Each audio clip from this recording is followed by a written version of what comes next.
اللهم صل على محمد وعلى آل محمد. بسم الله الرحمن الرحيم. عن أبي هريرة رضي الله تعالى عنه أن رسول الله صلى الله عليه وسلم قال: كل أمتي يدخلون الجنة إلا من أبى. قيل ومن يأبى يا رسول الله صلى الله عليه وسلم؟ قال: من أطاعني دخل الجنة ومن عصاني فقد أبى. رواہ البخاری. ابو ہریرہ رضی اللہ تعالیٰ عنہ سے روایت فرماتے ہیں رسول اللہ صلی اللہ علیہ وسلم نے فرمایا: میری ساری امت جنت میں جائے گی سوائے ان افراد کے جو انکار کر دیں۔ پوچھا گیا: اے اللہ کے رسول صلی اللہ علیہ وسلم، جنت میں جانے سے کون انکار کرے گا؟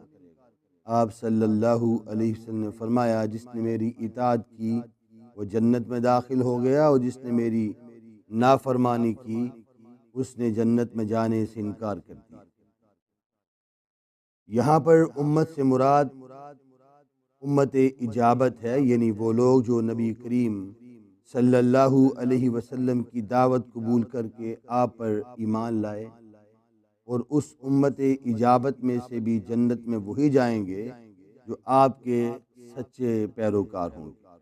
نافرمان جنت میں جانے سے محروم رہیں گے۔ اس میں یہ بھی بتایا گیا ہے کہ جنت دعوی ایمان اور تمناؤں سے نہیں ملے گی، بلکہ اس کا راستہ صرف اور صرف اطیعوا اللہ و اطیعوا الرسول، اللہ اور اس کے رسول کی اطاعت، اور رسول اللہ صلی اللہ علیہ وسلم سے حقیقت میں محبت۔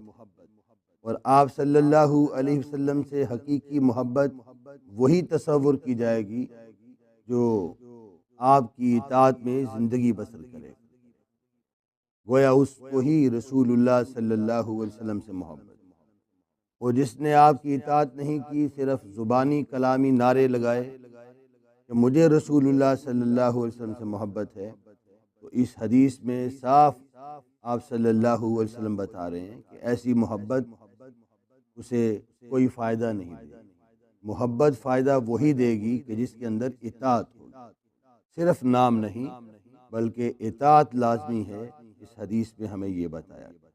دعا ہے اللہ تعالی ہمیں رسول اللہ صلی اللہ علیہ وسلم سے سچی محبت عطا فرمائے اور رسول اللہ صلی اللہ علیہ وسلم کی اطاعت کرنے والا مسلمان بنائے۔